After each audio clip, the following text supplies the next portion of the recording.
요한계시록의 이 계시록은 성경의 제일 마지막 장에 이렇게 기록되어 있는 그런 책입니다.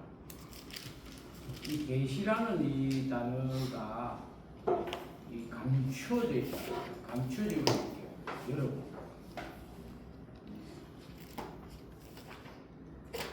그 계시록을 이야기하는데 그 계시록을 기록한 사람이 누구냐면 요한이라는 사람, 요한이라는 사람. 이 요한이 어떤 사람이냐면 요한복음을 기록한 사람, 요한복음을 기록한 사람이에요. 요한복음을 기록한 사람인데 이 요한복음서에 보면 그 예수님의 첫 번째 이적의 기사가 나와 있어요. 예수님의 첫 번째 이적 기사가 뭐냐면 불로 포도주를 만들어서 이 잔치집에 필요한 것은 음식. 여러분 잔치집에 가보면 여러분들이 다양하고 좀 이렇게 귀한 음식들로 이렇게 상이 차려지는 걸 좋아하지 않습니까? 근데 만약에 그 집에 가장 귀한 음식, 필요한 음식이 떨어지면 어떻게 되겠어요? 얼마나 황당스럽겠어요, 그죠? 당황스럽고. 그래서 그 예수님의 아마 친척집이었던 거예요. 예수님과 관계 있는 집에 잔치였는데 이 포도주가 떨어졌으니 그 이스라엘의 그 식사가 보면 아주 단순하게 보면요, 빵과 포도주예요. 빵하고 포도주. 여러분 중동에 가서 보면 이렇게 밀가루 반죽을 해가지고 우리말로 하면 이 소뚜껑 같은 데다가 이렇게 올려가지고 이렇게 구워서 먹는 그런 빵이 있어요. 아주 기본적인 빵. 그 빵하고 먹는 게 뭐냐면 포도주가 필요해요. 포도주가. 왜 그 사람들 포도주를 먹냐면 물이 귀하기 때문에 과일 주스. 그러니까 그 독일 사람들이 맥주를 먹는데 그 사람들은 술이라기보다는 음료수에 가까워요. 왜냐하면 독일에는 우리처럼 물이 맑지 않고 스케질이 많다 보니까 물을 그냥 마실 수 없다 보니까 이 맥주를 만들어서 마시게 돼요. 그리고 이스라엘 잔치집에는 가장 기본적인 게 포도주인데 포도주가 떨어졌다. 그래서 어떻게 예수님의 어머니가 예수님에게 부탁을 하고 예수님께서 그 집의 종들에게 돌 항아리를 가져오게 해요. 그리고 이제 그 아구까지 물을 가득 채워가지고 예수님이 종들에게 주인에게 갖다 주라고. 갖다 줬는데 이게 뭐냐? 포도주가 된 거야. 근데 그걸 보면 그 사람들의 평가는 아주 좋았어요. 원래 술이라는 게 처음에는 좋은 술을 먹이고 술이 취하게 되면 나쁜 술을 먹이는 게 하나의 그 이치인데 나중에 받은 술이 더 고급 술이고 좋은 술이고 이 예수님이 물로 포도주를 만든 이 사건을 통해서 우리가 생각해 볼 수 있는 게 이 요한이라는 사람의 가치가 달라져요. 질이 달라져요. 물 같은 사람이 포도주 같은 아주 귀한 존재가 되었다. 우리가 어디 가더라도 가치가 있는 사람이 되죠. 가치가 있는 사람. 저 사람은 있으나 마나 하는 사람이다. 차라리 저 사람 없으면 좋겠다. 이런 사람이 있고, 저 사람은 나한테 진짜 필요한 사람이다. 나한테 참 없어서는 안 될 사람이다. 하루에 한 번이라도 목소리를 안 들으면 안 되겠다. 그런 사람이 있어요. 근데 어떤 사람은 저 사람 전화도 받기 싫다. 저 사람 전화 오면 내가 전화 차단시켜야 돼. 그런 사람이죠. 근데 이 요한이라는 사람이 참 이 보면요 형편없는 사람이었어요. 아주 질투심이 강했어요.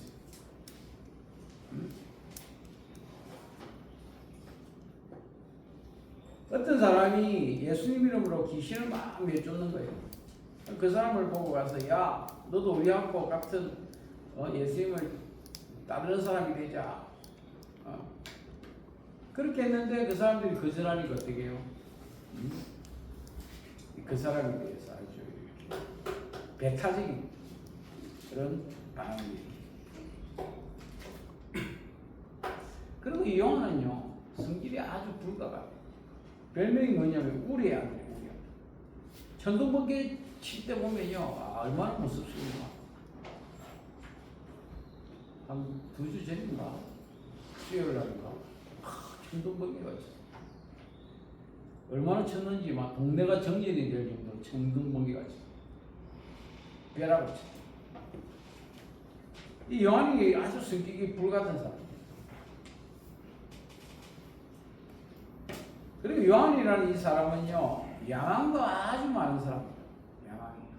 야망이. 이제 뭐 새로운 정부가 들어왔으니까 어떻게 하면 새로운 대통령에게 잘 보여가지고 좀 한 자리 차지할까 그런 사람들이 얼마나 주변에 있겠어요. 이 야고보 요한이 예수님에게는 이종 사촌들이야. 그 예수님의 제자가 12명인데 그 예수님의 12명 가운데 가장 예수님이 가까이 지낸 제자들이 누구냐면 베드로, 야고보, 요한. 베드로는 이름 알다시피 예수님의 수제자. 그 야고보, 요한은 예수님의 이종 사촌이야. 아주 가까웠어요. 아주 가까웠어요. 그러니까 우리가 친구들이 여럿이 있어도 그 가운데 가까이 하는 친구들이 있지 않습니까? 이 야고보 요한이 아주 가까웠어요. 그 예수님이 그 예루살렘 성으로 입성할 때 이들은 어떤 생각을 했냐면 야 예수님이 한 자리 차지하면 우리가 좌우편에 앉아야 되겠다. 좌의정 우의정 한 자리씩 해야 되겠다. 이 생각을 갖고 있었어요.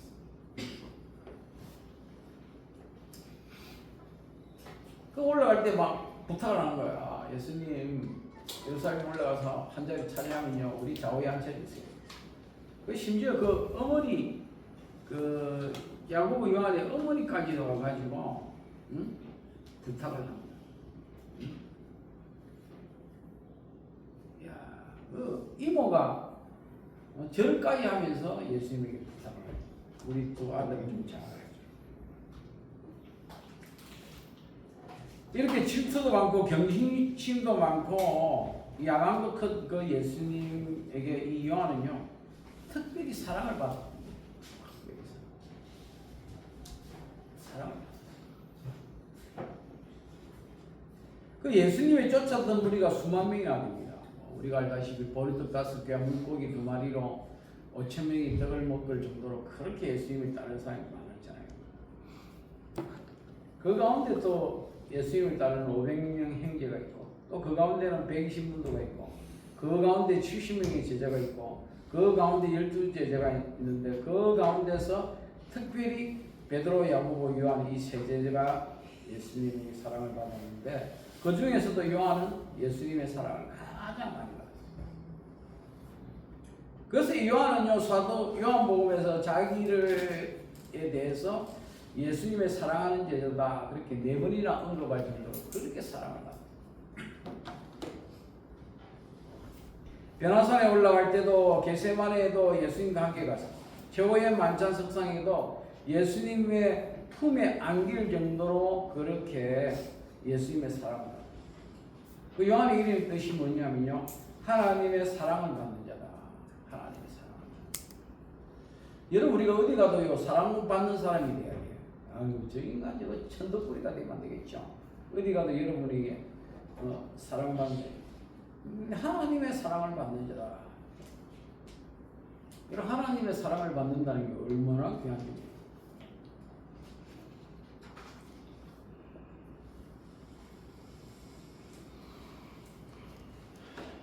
예수님의 12 제자들이 그 예수님이 십자가에 달리게 됐을 때 뭐 가룟 유다를 비롯하고 베드로를 비롯해서 모든 제자들이 다 도망을 치지 않았습니까? 근데 유일하게 예수님의 그 십자가 곁에서 예수님의 고통을 보고 있었던 제자가 있습니다. 바로 요한이라는 제자. 예수님이 그러잖아요. 얼마나 힘들나. 엘렐리 라마 사박다니 나의 하나님 나의 하나님 어찌하여 나를 버리십니까?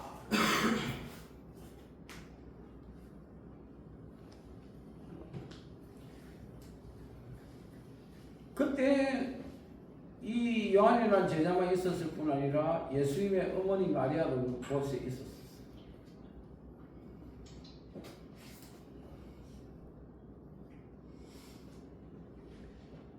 그때 이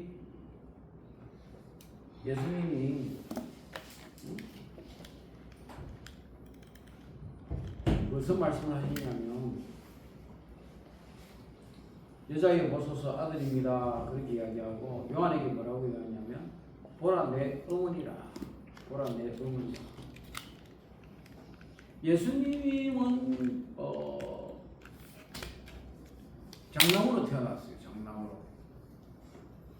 그러니까 누구보다도 부모를 복양할 책임이 있는 사람이에요. 근데 예수님이 십자가에서 죽으시고 이제 이 세상의 삶이 끝나니까 그 어머니를 보살펴 줄 사람이 있어야 되는데 그걸 누구한테 맡기냐면요 요한에게 맡겼어요. 지금까지는 내 어머니였는데 이제부터는 이 마리아가 누구의 어머니다? 요한의 어머니라는 거예요.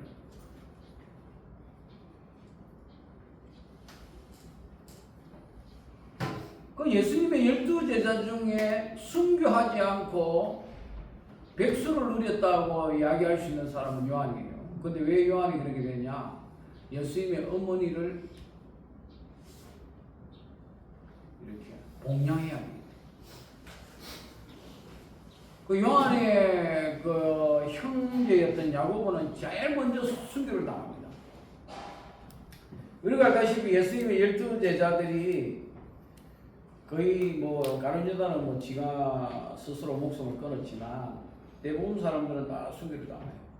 근데 요한은 순교당하지 않습니다. 왜? 예수님의 어머니를 이렇게 복양하기 때문에. 그래서 요한이 기록한 책이 요한복음, 그 다음에 요한 1서, 2서, 3서, 그 다음에 요한 계시록을 썼습니다. 이 요한은 사랑에 대해서 아주 그냥 우리에게 참 좋은 말씀을 주고 있죠. 요한복음 3장 16절에 보면 하나님이 세상을 이처럼 사랑하사 독생자를 주셨으니 이는 저를 믿는 자마다 멸망치 않고 영생을 얻게 합니다. 그 예수 믿는 사람들뿐 아니라 안 믿는 사람들도 성경에서 가장 좋아하는 구절을 찾는다면 요한복음 3장 16절이에요.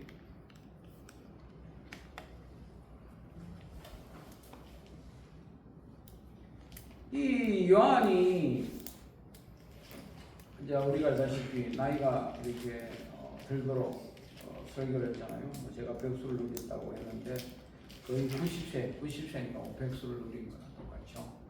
이 90세 나이에 매주 설교를 합니다. 그럼 설교 때 이 청년들이 강대상에 이렇게 올려서 앉혀주면 그때 이 요한의 설교가 있어요. 너희가 서로 사랑하라. 너희가 서로 사랑하라. 근데 매주 하는 설교가 똑같아. 서로 사랑하라. 왜 선생님은 뭐 설교할 게 없습니까? 왜 똑같은 설교를 합니까?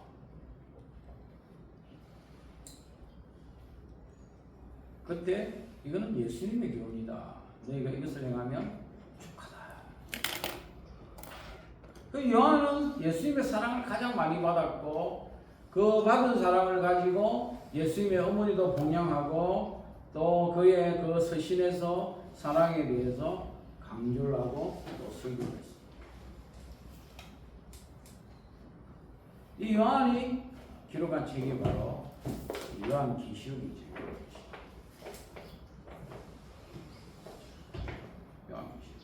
요한계시록은 뭐 한마디로 말하면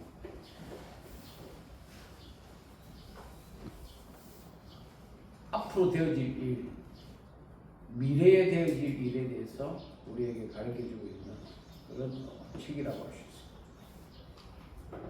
뭐 옛날에 그 유명한 그 노스트라다무스라는 영가의 책이 있고, 또 우리나라에 한때 정강몽이라는 책도 있고, 또 토정비결이라는 책도 있고, 미래에 대해서 점을 치는 주역도 있고, 그런 책들이 있지 않습니까? 근데 이제 인류 역사의 마지막 때 어떤 일이 벌어질까라고 이 기록해 놓은 책이 우리가 요한계시록이라고 할 수 있습니다. 이 요한계시록이 이 비유를 들어서 이야기하고 있기 때문에 여러분에게 참 어렵습니다. 쉽지 않아요. 그 뭐든지 모르지만 알고 나면 세상에 그렇게 쉬운 게 없지 않습니까? 제가 옛날에 참 코미디 같은 이야기지만, 제가 94년도에 부산에서 교회 교육전사를 하고 있었어요. 그 명절이 돼가지고 이제 교회 그 여전도에서 저한테 조그마한 선물을 줬어요. 그때 걔하고 또 제 말고 여자 전도사님도 계셨는데, 여전도에서 선물을 준비해가지고 예배 마치고 나갈 때 그분에게 하나 주고 나도 하나 줬어. 뭔지는 모르지. 안에 뭔가 들어있는 거 들어있어. 그래서 집에 와가지고 풀었어요. 그 뭐가 들어있었겠어요? 뭐가 들어있었겠어요? 선물을 주면 뭘 줍니까, 명절에? 네? 고기지. 고기는 아니고 속옷이 있었어. 속옷이 있었는데 무슨 속옷이냐? 여자 속옷이야. 아니야. 그 여자 선생님 가면 내 까고 바뀐 거야.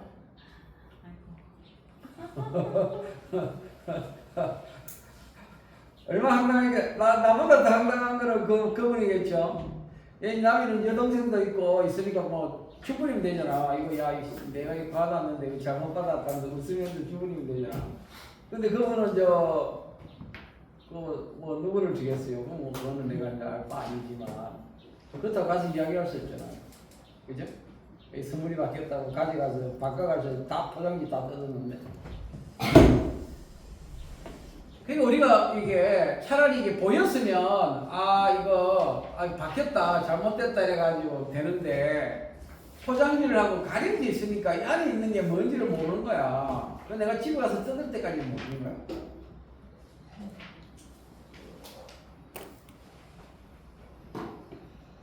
계시라는 게 뭔지 아냐? 드러나. 매를 벗었어. 포장지를 뜯었어. 안에 있는 걸 보는 걸 계시라는 거야. 그 마지막 때에 앉아 일어날 일들에 대해서 쭉 이렇게 이야기해 주고 있습니다. 근데 원래 이 계시라는 게 요한계시록, 어떤 사람은 또 묵시록 이런 단어도 쓰지 않습니까?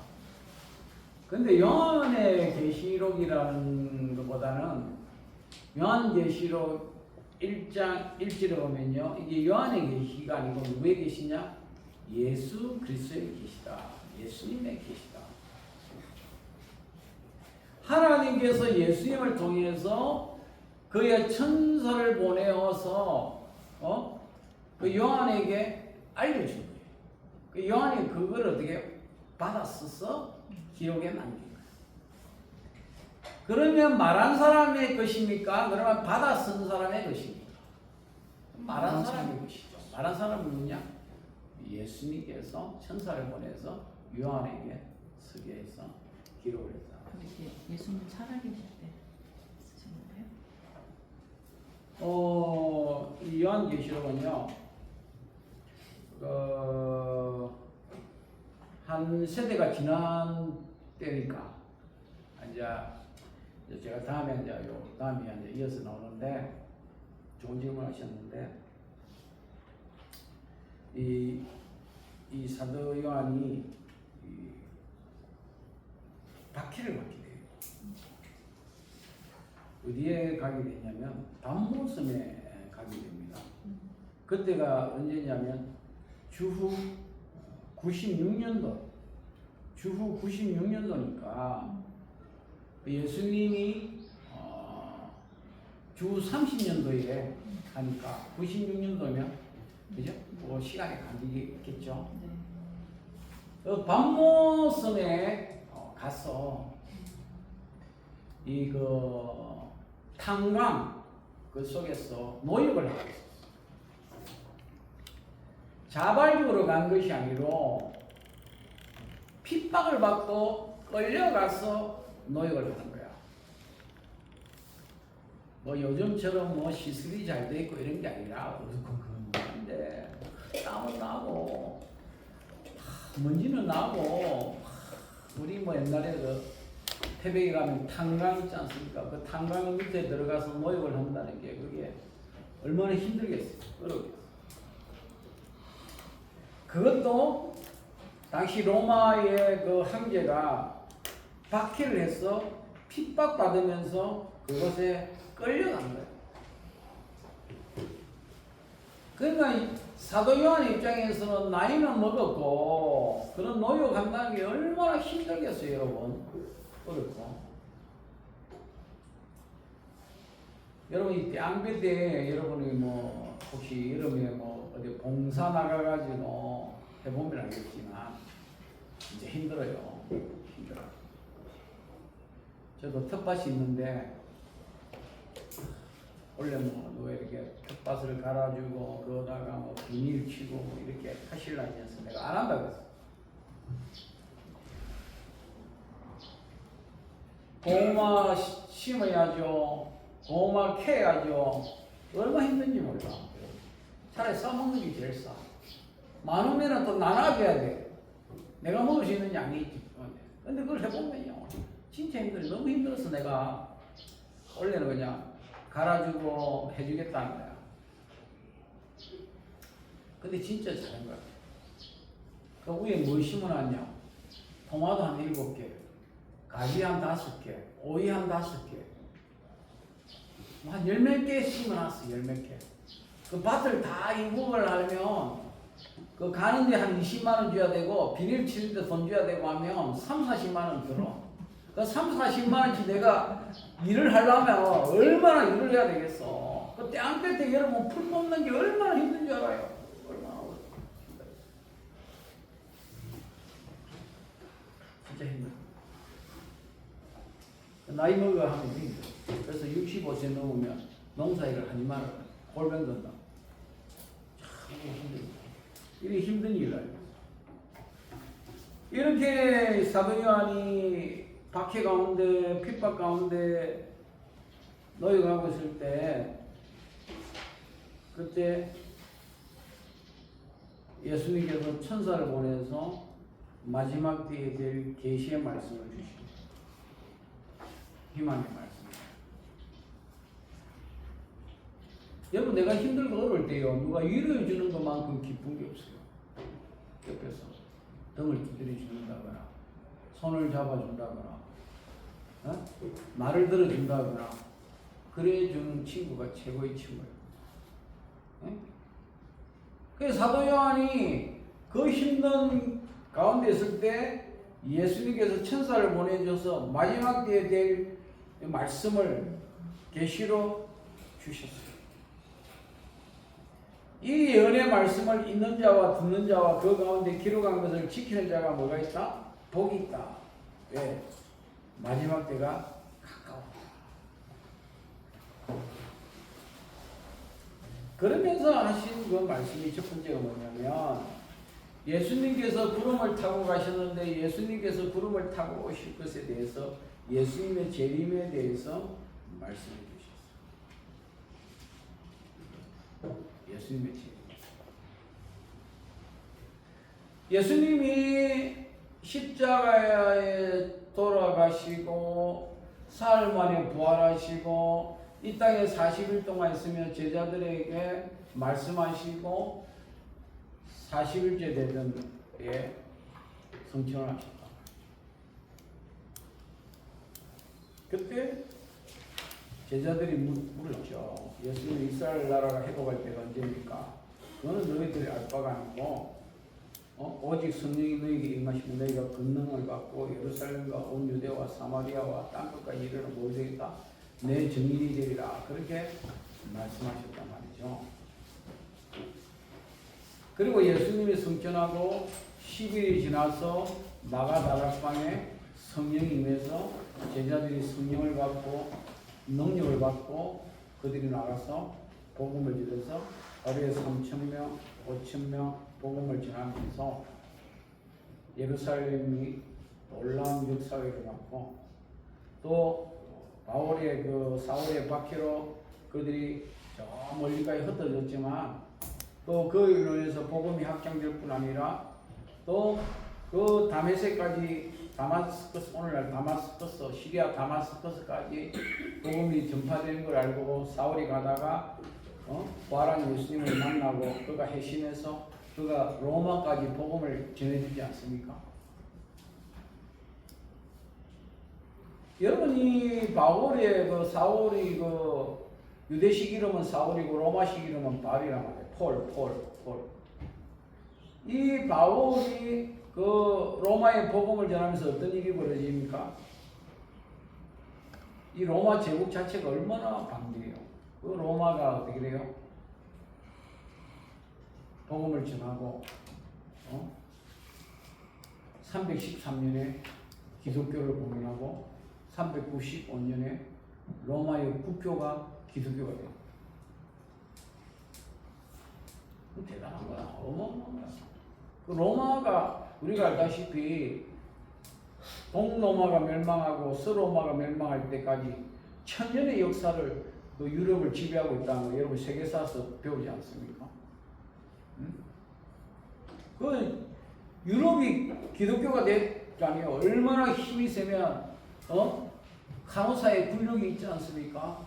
교황 앞에 황제가 와서 그 눈바닥에 사흘을 뿌려 엎드려가지고 용서를 빌을 정도로 이 세상의 권력을 쥐고 흔들었던 교황의 기독교의 그 권력의 시대가 있었잖아요. 그 출발점이 어디에 있습니까? 사도 바울이 로마에 복음화 전한 거예요. 1차, 2차, 3차, 4차. 제가 지난번에 설명하지 않았어요.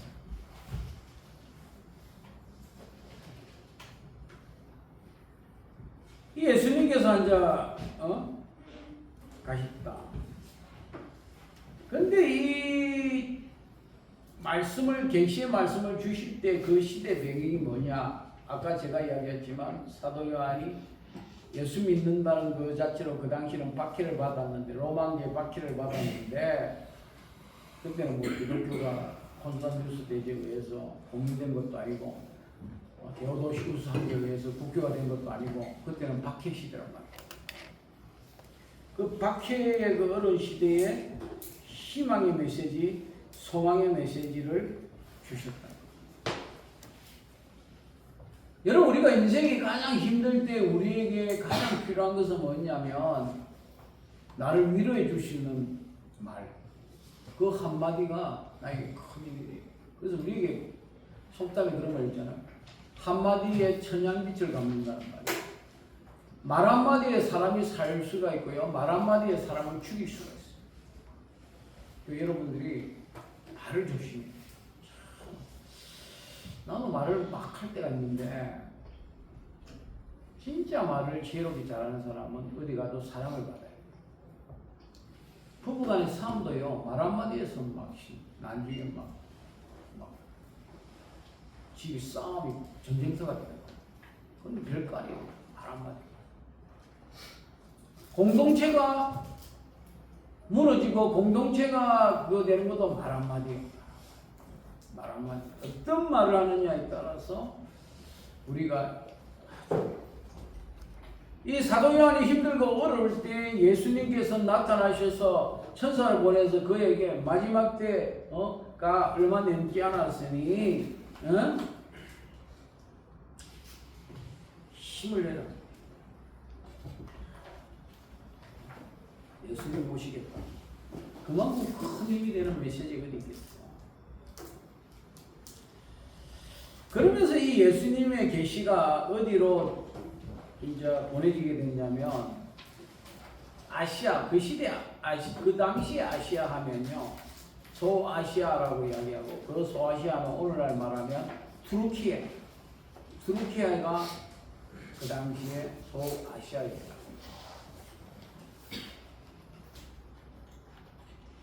이 투르키예라는 나라는 참 특징이 있죠. 아시아와 유럽의 만나는 다리 같은 위치.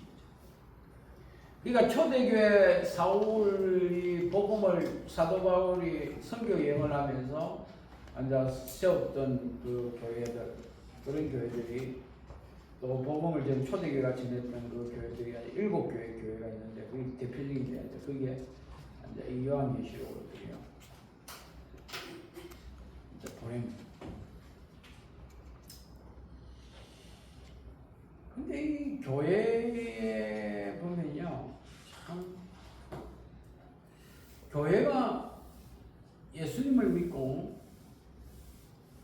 예수님의 사랑을 실천하는 곳임에도 불구하고요, 사람 사는 데는 어디든지 다 똑같아요. 우리는 그런 걸 볼 수 있어요. 요한계시록의 수신자들이 누구냐면 7교회다 말이에요. 7교회인데 참 이 7교회 교회에 이제 편지를 예수님이 쓰면서 그 7교회가 오늘날 시대와 지역을 초월한 대표적인 교회. 근데 이 7교회 교회에 대해서 예수님이 쭉 이렇게 이야기하시면서 그 교회를 칭찬도 하시고 책망도 하시고 권면도 하시고 약속도 하시고. 예를 들어서 이제 에베소 교회가 나옵니다. 예수님께서는 그 에베소 교회를 칭찬도 받았지만 책망도 받았어요. 그 책망이 뭐냐면 처음 사랑교회, 처음 사랑. 여러분, 우리가 무슨 일을 할 때 초심 있지 않습니까? 초심 있어요. 초심을 잃지 말라는 말이 있지 않습니까? 처음에는 뜨거웠는데 시간이 지나가면서 뜨거움이 어떻게 해요? 점점 식어지는 거야. 공부에 대한 것도, 또 사랑에 관한 것도. 사람들이 꾸준하지 못하고.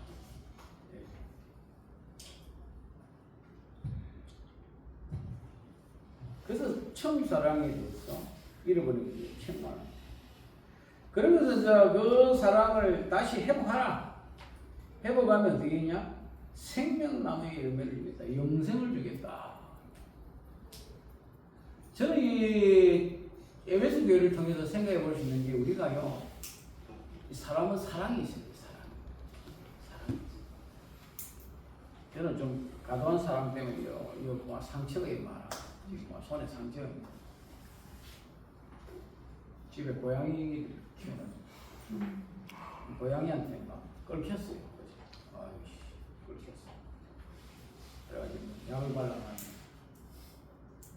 밴드 붙이고 했는데 밴드를 안 붙인 쪽이 더 잘 낫는 것 같아서 내가 밴드를 안 붙이고 있어.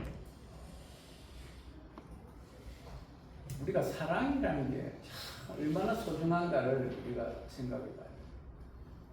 어느 다든지 사랑이 없으면 안 됩니다. 사랑이 중요해요. 사랑이.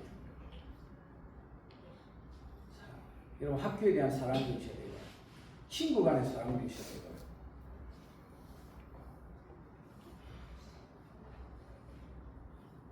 사랑이지. 잃어버리면. 그 다음에 서머나 교회가 나옵니다. 이 서머나 교회는요,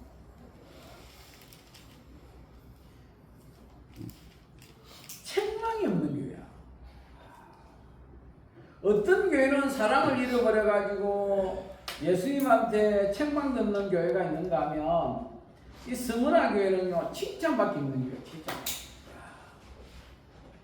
칭찬받는 교회. 저 무슨 교회? 무슨 교회라고? 스무나 교회. 아, 성.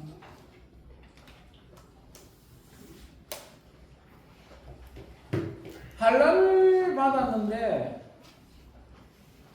경제적으로는 궁핍한데 그러니까 가난해. 그리고 박해도 많아. 어려워. 그런데도 이 교회는 주님 보실 때는 부유한 자다. 부유한 자다.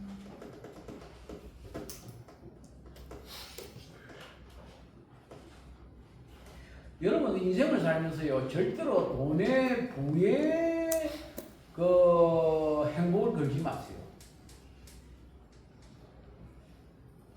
여러분 돈에 목숨 걸지 마세요.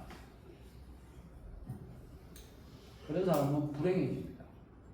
내가 돈 모으고 사는 게 인생의 행복이다 생각하는 사람은요 불행해집니다. 이 스무나 교회는요 돈도 없고요 아무 가난한데요. 예수님이 그들에게 뭐라 하냐면 너희들이 영적으로는 부유하다. 부유하다. 영적으로 부유하다.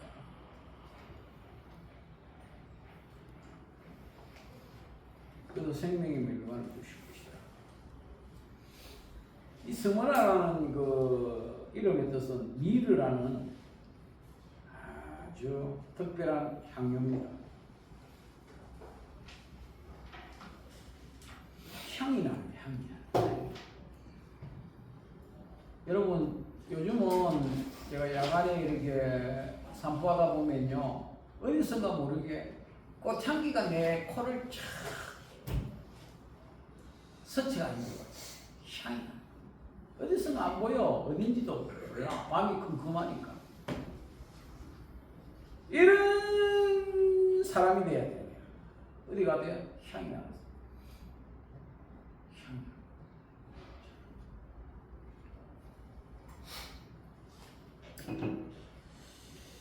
이 버가모 교회는요 칭찬을 받았지만 책망도 받은 거예요. 칭찬과 책망을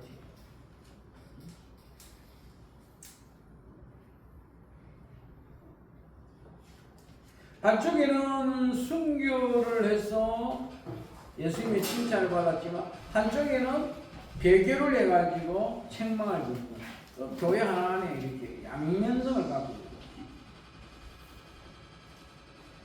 근데 이제 두아디아라는 교회, 버가모 교회가 그런 양면성을 갖고 있다면 두아디아라 교회는요 갈수록 칭찬받는 교회, 갈수록 잘하는 교회.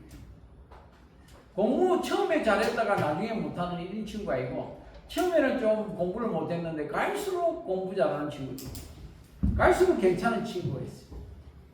처음에는 저 친구가 괜찮았는데 지나고 나서 보니까 점점 좋아지는 친구가 있는 거예요. 이 두아디아라 교회가 그런 게 있어요. 예수님 칭찬받았어요. 내 나중 행위가 처음 것보다 많다. 너 사랑도 믿음도 섬김도 인내도 처음에는 별거 아니었는데 갈수록 좋아지는 것 같아요.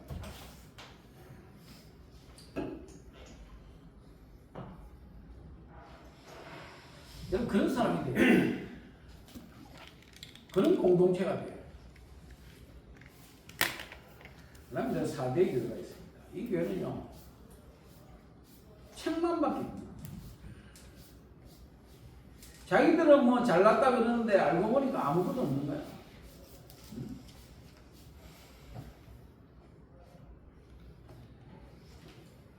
육적으로 산 것처럼 보이지만 영적으로는 죽어도.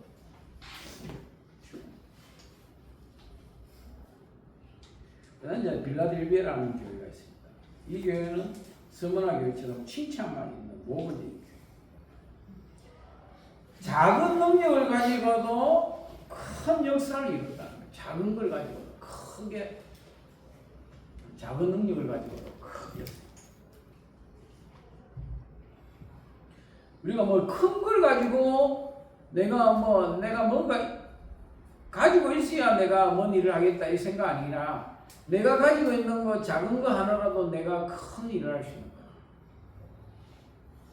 우리가 보리떡 5개 물고기 2마리로 5,000명을 먹인 그 소년의 이야기를 우리가 성경에 보지 않습니까? 자기가 먹을 그 도시락을 갖고 왔는데 그거를 사람들이 먹을 거 없으니까 자기가 안 먹고 예수님한테 갖다 주니까 예수님이 그걸 가지고 어떻게 해요? 그 무리들을 다 나누어서 먹게 합니다. 우리 옛날에 그런 말 있어요. 콩알도 나눠 먹는다는 말이에요. 콩알도 나눠 먹는다. 나눠 먹는다. 내가 가지고 그래 아나바다 운동 있잖아요. 아나바다. 여러분 집에 가보면 안 쓰는 물건들이 많잖아요. 그런데 그 물건이 누구에게는 너무 요긴하게 사용될 수 있는 거야. 나는 버리는 쓰레기지만 뭐 표현이 좀 이상합니다. 쓰레기 같은 물건이지만 남들에게는 보배 같은 물건이 될 수 있는 거야.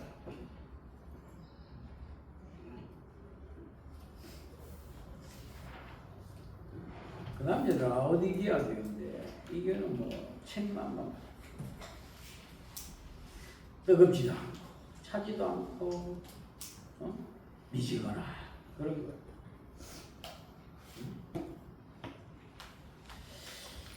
여러분 우리가 열정이라는 게 필요한 거죠.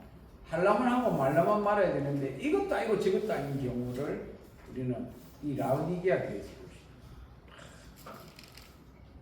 공부를 하는 것도 아니고 안 하는 것도 아니고 이것도 아니고 저것도 아니고 그런 사람이 되면 안 되겠죠. 저는 좀 성격이 좀 이상해요. 저는 뭔가 몰입을 좀 하는 성격. 그러니까 뭐 한 가지에 집착을 하고 한 가지에 가는데 이게 공부하고 이럴 때는 참 좋은데요. 반대로 뭐 문제가 생기면요. 그게 나를 아주 힘들게 해. 힘들게. 아주 참 사람이 양면성이 있어요. 어떠한 문제에게 몰입을 하면 공부하고 이럴 때 성과가 나는데 그게 안 좋은 일 같으면 그거 자꾸 생각하니까 나를 막 피곤하게 하는 거야. 그리고 주변 사람도 피곤하게 하고 자꾸 그런 이야기 하니까 주변 사람도 듣기 싫어. 우리 사람 전설 그만하지 마라. 피곤하다.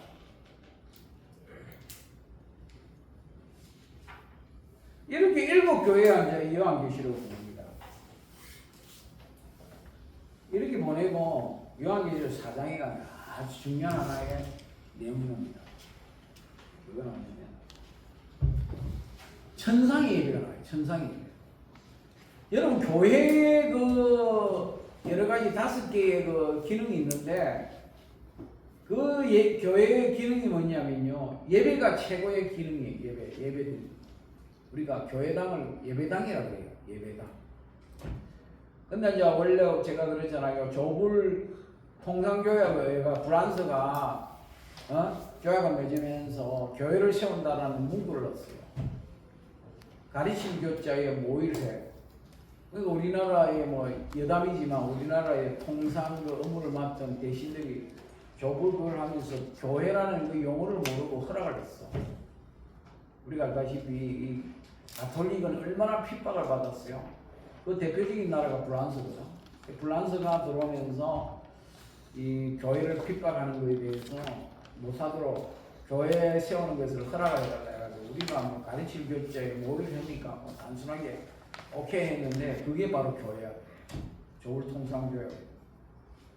그래서 이제 그때부터 합법적으로 이 가톨릭이 핍박을 받지 않고 포교를 할 수 있는 그 역사적인 근거가 있습니다. 그 교회 우리가 이제 뭐 제가 70년대 교회를 다녔지만 이제 60년대 내가 교회를 다녔지만 제가 어머니 뱃속에 때부터 교회를 다녔습니다. 너무 오래 다녔어요. 그 70년대 80년대 교회가 그 우리나라는 그 당시에 뭐 사교육이 잘 안 됐으니까 교회 가서 학생들이 막 율동도 배우고 뭐 암송도 하고 그다음에 무용도 하고 그런 경우 많이 있잖아요. 그 손흥민이 아버지 그 분이 교회 다니면서 축구를 배워가지고 축구를 잘했어요. 그래서 아들한테도 가르쳐준 게 손흥민이잖아. 그분이 그래요. 교회 가서 축구해요. 교회 가서 청년들이 체육대하고 막 이런 모임도 있잖아. 그 불멸의 이수신이라는 그 영화를 그 드라마를 찍었던 그 김명민이라는 분이 저하고 같은 교회에 있었는데 그분이 고등학교 때 교회에서 연극을 하다 보니까 선극을 하다 보니까 너무 재밌는 거야. 아버지 장모님은 목사라고 하는데 목사는 하기 싫고 연극하는 게 좋겠다 싶어 가지고 그래가지고 배우가 됐잖아. 그 교회에서 자기가 해보니까 재밌는 거야. 그 배우가 돼. 영화 배우. 가르칠 게 없죠. 그런데 실제로 교회는 가르치고 모이는 거 이전에 더 중요한 건 하나님 앞에 예배드리고. 그러니까 이게 일곱 교회 이야기가 나오면서 사장으로 전환되면서 하늘의 예배에 대해서 이야기를 해요. 하나님. 그럼 우리가 만약에 이제 여러분들은 뭐 여기 기독교를 믿는 사람도 있고 안 믿는 사람이 있는데 그럼 요한계시록에 나와서 보여주는 게 뭐냐? 하늘나라에 가면 우리가 할 일이 뭘까? 하나님 앞에 예배드리는. 그게 제일 중심. 이런 학교에 왜 왔어요? 학교에 뭐 연애하러 왔어요. 연애도 중요하지. 와서 잘 만나면 평생의 반려자를 만날 수 있겠지. 학교에 뭐 체육하러 왔어요. 아니잖아. 학교에는 뭐야? 공부하러 온 거야. 공부하러. 여러분들이 그 가를 선택한 것에 대해서 열심히 공부하는 거야. 공부하러 오는 게 주 목적이야. 여기 와서 교수님들에게 하나라도 더 배우고 저분이 얻을 게 뭘까? 저분은 왜 저 자리에 가 있을까? 저분이 주특기가 뭘까? 해가지고 내가 그 수업 시간에 그분에게 얻을 수 있고 배울 수 있는 게 뭘까라서 그걸 얻어내는 게 여러분들의 주목적이야. 설사 내하고 안 맞고 내가 재미없고 하더라도 나도 알아. 여러분들이 있어. 나도 뭐 여러분들 뭐 이런 말 할 입장은 못 되지만 어쨌든 이 예배가 하나님 나라에서 중요한 것을 보여줍니다. 하늘의 문이 열리고 하늘의 보좌에 하나님이 앉아 있는데 그 주변에 있는 천사들 그 다음에 앉아 그 성도들을 상징하는 24 장로들 이런 사람이 하나님 앞에 어떻게 해요? 경배하는 거예요.